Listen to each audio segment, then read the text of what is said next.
민주당 전당대회로 한번 가볼까요?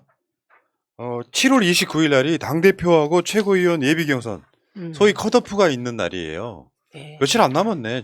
그러니까 일정을 좀 알려드리면은 이번 주 지나고 일요일 날 후보 등록을 합니다. 17일 날. 후보 등록을 하는데 이재명 의원이 언제 16일일지 17일일지 출마선을 언제 하느냐가 관심사고, 두 번째는 29일 날 당대표 나온 사람들이 4명 이상일 경우에는 3명까지만 줄이는 컷오프, 그리고 최고위원은 9명 이상일 경우에는 8명까지 줄이는 컷오프가 29일 날 있다는 거죠. 와, 근데 본경선 통과자가 2명이군요. 3명이 아니. 아니라. 이재명을 제외하고. 아, 2명. 그 이야기죠. 3명이군요. 그러니까 지금 전당대회 당대표 판세는 사실 지금 관심 바뀐 것 같아요. 왜냐하면 이재명, 어대명이란 말이 나올 정도로 어차피 대표는 이재명. 그러니까 언론이 분석을 하기를 일강육약이래. 그러니까 박지원 원장은 나와서 육약이 단일화해야 된대. 그래도 못 이기는데 어떻게? 뭐, 그렇죠. 마치 그것은 미군의 해군력하고 똑같죠. 그러니까 오히려 지금 6분이 할 일은 자기만의 독특한 의제, 예, 그 의제를 던지면서 그 의제 싸움 하는 겁니다. 그래서 막연하게 반 이재명 연대 이런 거 하면 정말 폭망각이죠. 예. 네. 의제로 싸우십시오. 예. 자, 그래서 당대표 경선에는 이재명을 제외하면 2명만이 본선 진출하잖아요. 6명 중에 2명만 올라가고 4명 떨어진다는 거잖아요. 고만고만한 그 분위기 속에서 이제 그 박주민, 다음에 또 누구였더라? 박주민, 박용진. 그리고 강병훈, 강훈식. 그리고 여기에 이제 설훈, 김민석 뭐 이런 정도거든요. 이런 상황에서 단일화를 한다고 한들 난 이렇게 봐요. 조금 상대적으로 나이 젊은 것도 아니에요. 상대적으로 젊은 당대표 후보가 나오면 메시지가 신선해야 되거든요.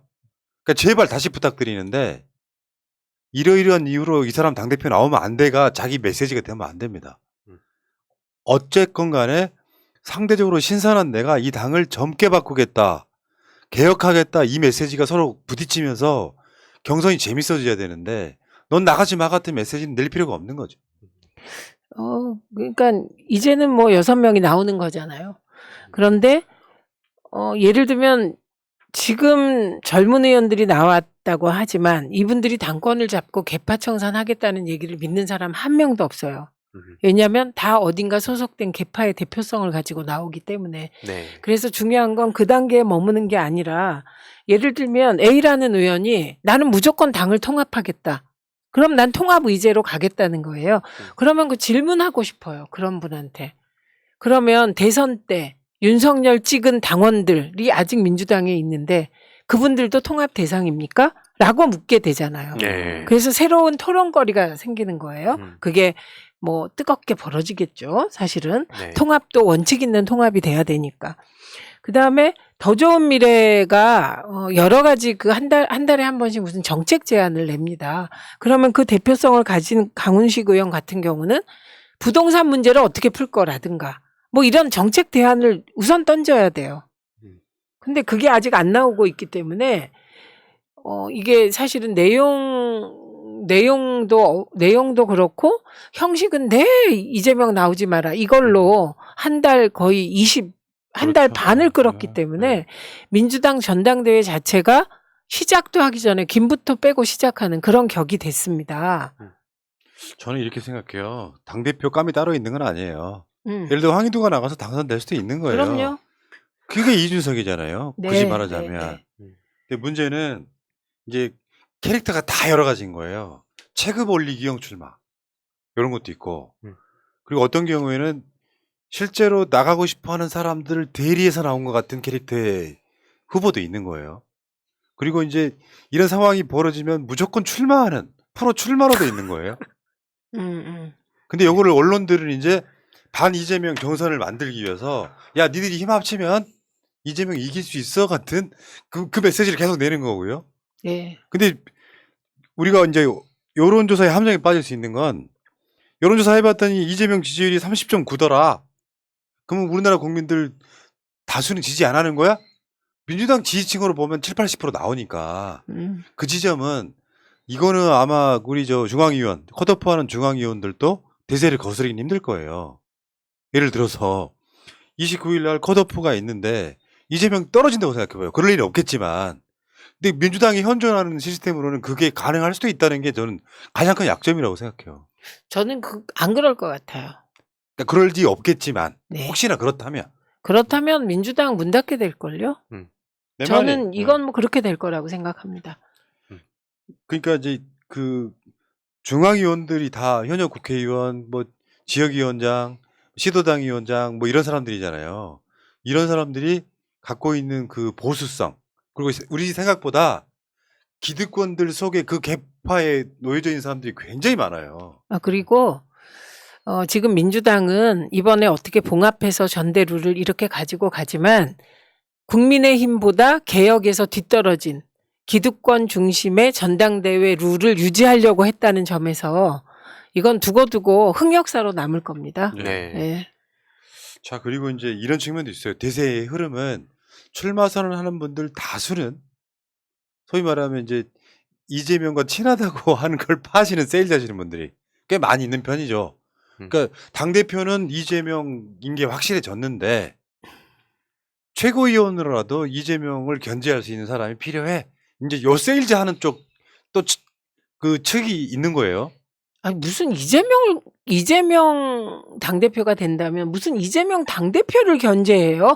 윤석열 대통령을 견제해야지. 근데 공천권 이재명 당대표가 우리를 공천을 학살할까 봐라는 프레임 만들어가는 거예요. 그게 아니라는 걸 알면서도. 그럼요. 경선이에요. 무조건. 민주당은요. 그 후보가 2명 이상 등록을 하잖아요. 대부분 무조건 경선이에요. 지지율 차이가 20% 나면 경선 안 한다고 돼 있었어요. 저 20% 넘게 차이 났는데 경선했어요. 지난번에. 무조건 경선. 이 원칙만 1000명 하면 돼요. 이재명 후보가. 어쨌든 후보가 2인 이상이면 무조건 경선한다. 이 원칙만 1000명 하면 됩니다. 그냥 무너져요. 예. 어쨌건 출마 선언하는 분들이 굉장히 많네요. 그러니까 보니까 숫자가 이제 9명을 넘어가겠죠. 대략적으로 보면. 되게 15명 정도 될 걸로 보고 있고요. 그다음에 여기 보면 뭐 강성 팬덤을 어쩌겠다 이런 분들 여전히 계신데요. 그런 분들은 다 떨어뜨리셔야 됩니다. 잠에서 깨어나십시오. 아니 민주당이 시민과 편먹지 않고 뭘 할 수 있습니까? 아니 그러니까 강성 팬덤이란 말이 적절하지도 않아요. 뭐냐면 악성 팬덤이란 모를까. 정말 자기 시간 빼가면서 내가 그때 깜짝 놀랐던 거, 눈물 났던 거. 그 더운 날 밤에 새벽에 당사 앞에 갔더니 아직도 따끈따끈한 아스팔트 위에 앉아서 그 더운 걸 지내고 있는 사람들이 강성인가요? 열성이고요. 저는 사실 이제야 고백하는데 제가 정치에 관심을 갖게 된 동기가 노무현 대통령이 아니에요. 노사모였어요. 당시에 초기 노사모가 보여준 그 열정이요. 감동했어요. 근데 네. 오히려 박영훈 대학생위원장이 지금 출마 선언했잖아요. 그 메시지가 훨씬 더 신선하던데. 네. 그런 분이 돼야죠. 네. 네. 그러니까 난 대학생위원장이지만 민주당 어떻게 개혁하고 뭐 어떻게 바꾸고 싶다라는 비전을 이야기하더라고. 네. 근데 약간 구태 정치인들은 아직도 이제 대타들이 나오시면서 하는 이야기가 이재명 나오면 안 돼 같은 이야기가 네. 아직도 회자가 되잖아요. 그리고 뭐 공천권 행사하지 않겠다. 이 당대표가 공천권이요. 공천권을 행사하지 않겠다고 어떻게 그게 공약입니까? 공천권을 제대로 잘 행사해서 이기는 공천을 하겠습니다. 이렇게 가셔야 되고 제가 그 대원칙은 늘 말씀드릴게요. 민주당은 시민과 잘 편먹었을 때 이겼고요. 시민을 배척하면 졌고요. 그래서 이기려면 DJ처럼 이기려면 노무현처럼. 그때 지지난주인가요? 네. 그 MS 도스에서 하셨던 발언이 네. 너무 기가 막힌 거예요. 의원님이. 그게 지금 SNS에 회자가 돼가지고 네. 그 동영상의 조회수가 계속 늘어나고 있더라고. 그래요. 한반도 회원인 되셨어 지금. 진짜요? 진짜로. 그런데 확실한 건 아니 제가 늘 말씀드리잖아요. 민주당을 뭐 대기업이 좋아합니까? 지식인이 좋아합니까? 검사가 좋아합니까? 판사가 좋아합니까? 언론이 좋아합니까? 시민과 잘 편먹지 않으면 민주당은 이길 수가 없어요. 그런데 팬덤을 가지고 뭐라고 문제 삼고, 물론 막 욕하고 이런 거 누가 좋아합니까? 그런 네. 거. 그런데 팬덤을 가지고 막 비난하는 분들 정말 안 되고요. 그분 중에 한 분이 세상에 건희사랑을 부럽다고 하더군요. 그 아. 팬덤을 비난하는, 민주당의 팬덤을 비난하는 국회의원 한 분이 야. 어디 나가서 건희사랑에 대해서 어떠냐고 물어보니까 부럽죠? 그러는 거예요. 뭡니까? 그분 요즘에 저 멘탈 좀 놔버리신 게 아닌가요? 날씨가 더워서. 깜짝 놀랐어요. 어떤 팬덤은 괜찮고 어떤 팬덤은 안 됩니까? 그러니까 복잡하다 이런 걸 생각할 거 없이 지금 민주당 주자들이 해야 될 일은 개혁 경쟁하자고 하면 돼요. 네. 나는 어떤 방식으로 개혁할 것인가. 나는 지금 출마 선언 한 분들 중에서 정청래 의원은 준비 진짜 많이 했더만. 음. 그 실질적으로 구체적인 그 공약들이 쭉쭉 나와 있거든요. 네. 근데 그 핵심이 뭐냐면은 당원들한테 당의 모든 걸 돌려주겠다는 기조로 만들어지는. 그거 시민과 편먹는 법. 당원이 주인 되는 법. 이번에는 사실 그 경쟁해야 돼요. 네. 네. 네. 그러니까 저도 진짜 완전 공감하는 게 예를 들어서 당원들과 소통을 하겠다 하면 또 거기에 방법론이 여러 가지가 있을 거고 보는 네. 사람들끼리 이것도 좋고 저것도 좋고 하면 누굴 고르지 이럴 때 흥이 나는 거고 막 입소문 내는 거고 하는 건데 아까 말씀하셨듯이 진짜 지금 이 시대 2022년에 뭐 폭력적 팬덤 얘기하면서 뭐 당연히 그건 근절돼야 되는 거고 뭐 팬덤과의 결별 이런 거 뭐 유튜버와의 결별 이런 그 분석을 하는 사람들은 그냥 알아서 시장에서 도태될 수밖에 없다고 맞아요. 봐요. 정답이에요. 그리고 유튜버도 유튜버라고 싸잡아서 유튜버라 그러지 이 채널마다의 고유의 그 역할과 그 또 목소리와 스탠스가 다 미묘하게 다르거든요. 그거에 따라서 각자의 채널의 역할을 하고 있는데 안 봐요. 제가 보니까 무슨 채널에서 뭔 얘기하는지 모르고 언제 찾냐면 경선할 때 자기 PR 할 거 있을 때 후원금 필요할 때 그런 사람들 보면 야, 다 다음 총선 때 한번 몇 명 공개 비판해야겠다 이런 생각이 듭니다. 그러니까 내가 어제인가 그 이야기 했어요. 평상시 때 우리 방송 보지도 않아. 근데 꼭 그 민주당에 이제 전당대회가 있으면 인터뷰해달라고 연락이 와요. 근데 네. 그분이 결정적으로 그런 걸 수도 없이 많이 당해봤는데 나는 이제 뭐 우리 손님이니까 엄청 인터뷰 잘해주려고 노력하죠. 문제가 뭔지 아세요? 그 사람은 내게 이름도 몰라요. 무슨 말이냐면 필요할 때만 써먹는 거예요. 맞지. 그래서 이번에 기조는 바꿨어요 우리가. 그런 분들 인터뷰 안 받는다. 지금 벌써 인터뷰 요청이 한 4분 정도 와 있거든요. 안 받는다 그래서 평상시 때 뭔가 이렇게 교류를 하거나 소통을 하는 사람이 아니라 필요할 때만. 어쨌건 지금 그 출마 선언한 사람들 대체적으로 보면 한 7명 정도 된다 그래요. 정청래, 서영교, 장경태, 양이원영, 박영훈 대학생위원장, 다음에 오늘 고민정, 다음에 윤영찬, 그리고 송갑석 예정이고요. 고영인 등 예정이고. 또 이제 또 히든카드가 하나 있는데 그건 제가 말 안 할래요. 히든 카드. 그런데 이제 뭐 송갑석 같은 경우는 지금 광주 지역사회에서 출마하지 마라는 그 경실련 등의 성명이 나왔더라고요. 왜요? 광주 다 망쳐놨다 이거죠. 아, 네. 거기 이제 광주시당위원장이니까 광주를 다 망쳐놓고 중앙 정치에 이제 자리만 노린다 이런 식의 이제 비판이 나왔더라고. 뭐 그렇다고 출마를 안 하겠습니까만은.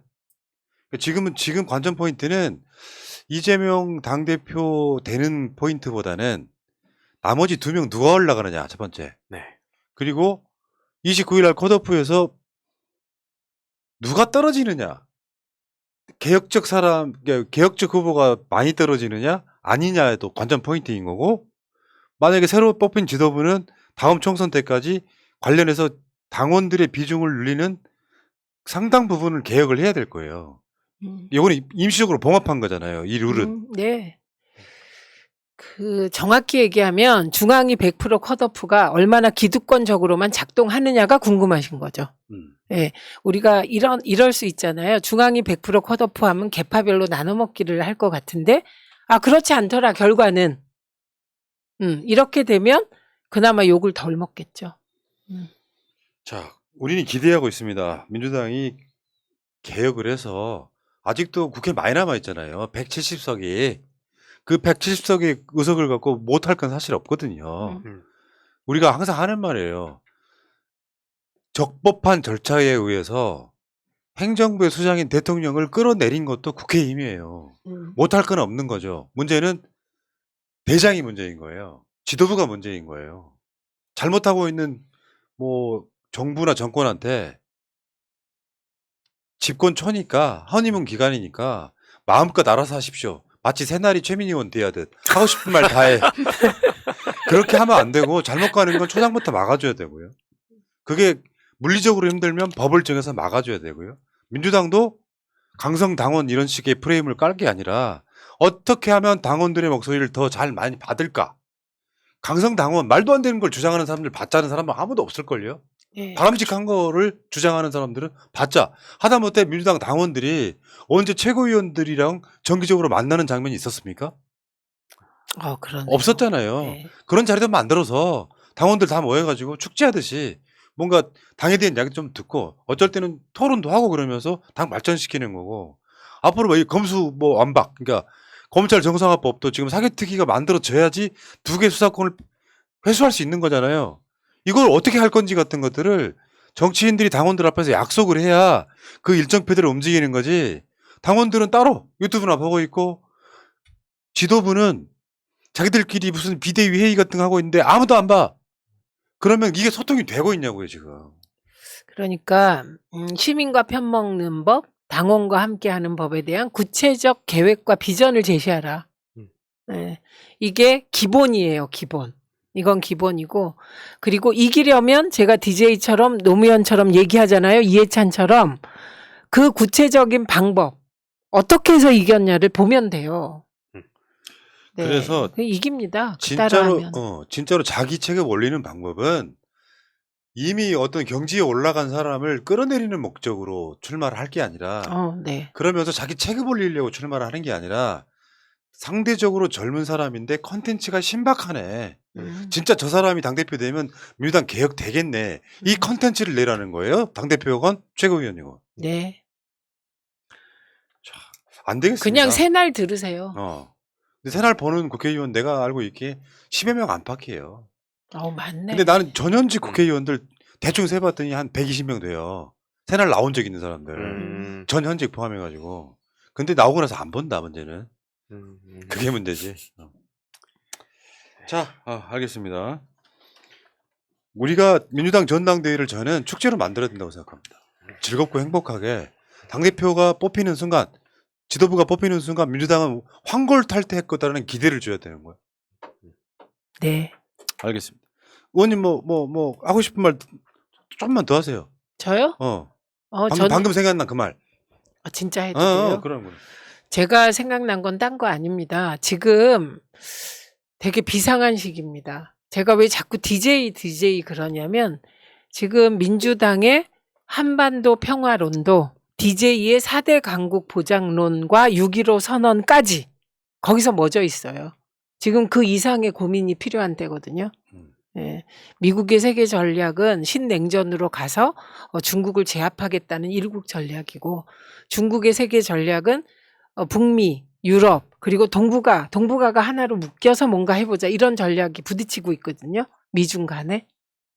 민주당은 어떻게 할 건가? 윤석열 정부는 지향을 분명히 했다. 극친미 한미일로 돌파하겠다. 편을 확실히 그쪽을 들겠다는 거거든요. 그렇게 보이죠. 그런데 민주당은 어떻게 할 것인가에 대한 치열한 전략이 이번 대표 선거를 통해서 토론됐으면 좋겠다. 저는 이 부분이 되게 중요한 것 같아요. 지금. 그렇죠. 그 비전이 제일 중요할 수도 있죠. 네. 지금 당장 내수, 물가 이런 것보다 더 중요한 전략일 수도 있죠. 이게 짜져야 4대 강국 보장론에 따른 양자 평화 통일론이 햇볕 정책으로 간 거거든요. 6.15로 가고. 예, 그렇게 간 건데 여기에서 그러면 우리는 어떻게 할 거냐 지금. 이런 토론이 이번에 진짜 일어났으면 좋겠습니다. 진짜 그런 고품격 토론 보고 싶다. 네, 이 토론이 되면 멋있을 것 같습니다. 우리 의원님이 아주 빅픽처를 그리시는데요. 큰 그림, 큰 그림. DJ를 자꾸 생각해 보시죠. 그러니까요. 자, 알겠습니다. 새날은 오늘 일찍 시작했죠. 여러분 일찍 좀 끝낼게요. 우리 의원님이 할 일이 많아요. 서울 사람도 아니야. 남양주에서 왔어요. 남양주는 정말 살기 좋은 도시입니다. 그러니까요. 조만간 남양주로 이사 갑니다. 자, 새날 고리민이 하고 싶은 말 다해 250회 방송 마치고 새날은 내일 낮 방송에 다시 오겠습니다. 자, 물러가겠습니다. 새날 구독 좀 부탁드리고요. 두 분 수고하셨고요. 고맙습니다. 다음 주에 뵙겠습니다.